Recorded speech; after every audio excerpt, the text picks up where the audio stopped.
Structured exception handling within the .NET framework relies on exception classes that pertain to the different aspects of the application you're working with. Ultimately, all of our exceptions that we handle within the .NET framework derive from the system.exception class. And the system.exception class has the basic member variables and methods that we will use to work with all of our exceptions in our code. As an example, in the object browser, I have system.exception open, and we can see that it represents errors that occur during application execution. We have very specific properties such as data, which will get a collection of key value pairs providing additional user-defined information.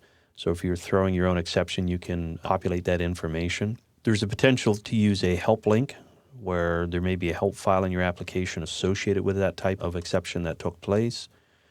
Another common one that you would use is the inner exception, which gets an instance of the system.exception that caused the current one. So the return value will be an instance of exception describing the error that caused your current exception.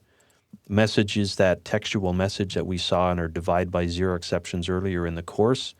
So it's the error message that describes the reason for the exception itself, and it potentially could be an empty string if you're creating your own exception classes. The source tells us where the exception came from, so which application or object caused the error or the exception itself.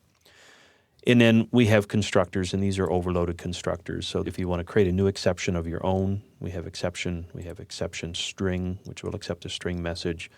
And then we have another overloaded one, which will accept a string message. And then the system.exception is an inner exception.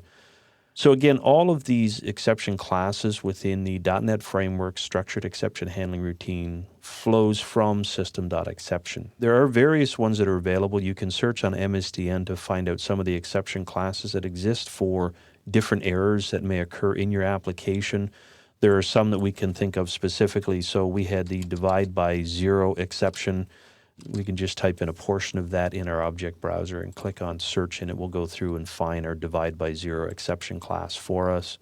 The exception that was thrown, there was an attempt to divide by an integral or decimal value by zero. So we saw that divide by zero. There is some of the other exceptions. There are I/O exceptions that exist within the .NET framework, so we can search for I/O, and this deals with input-output. So an exception that is thrown when an input-output error occurs.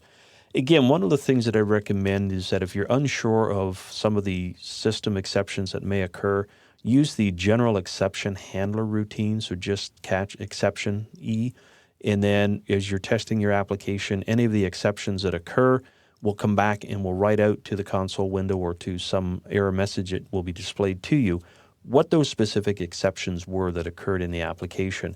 Then you can go back and rewrite your code to start catching the very specific exceptions in the application itself. So again, a good understanding of where the system exceptions come from is a good idea. Knowing they ultimately generate from system.exception is great. You don't need to know all of the potential exceptions because it's huge. If you were to just go into the object browser and type in exception and click on search, the amount of results that get returned are large. And a lot of the namespaces have exceptions that pertain to those specific classes that are within the namespaces as well. So use the object browser, use the general exception to catch more specific ones at first till you understand what they are, or search on MSDN for some of the exceptions available in C#, and this will give you an idea of how to use them within your own C# projects.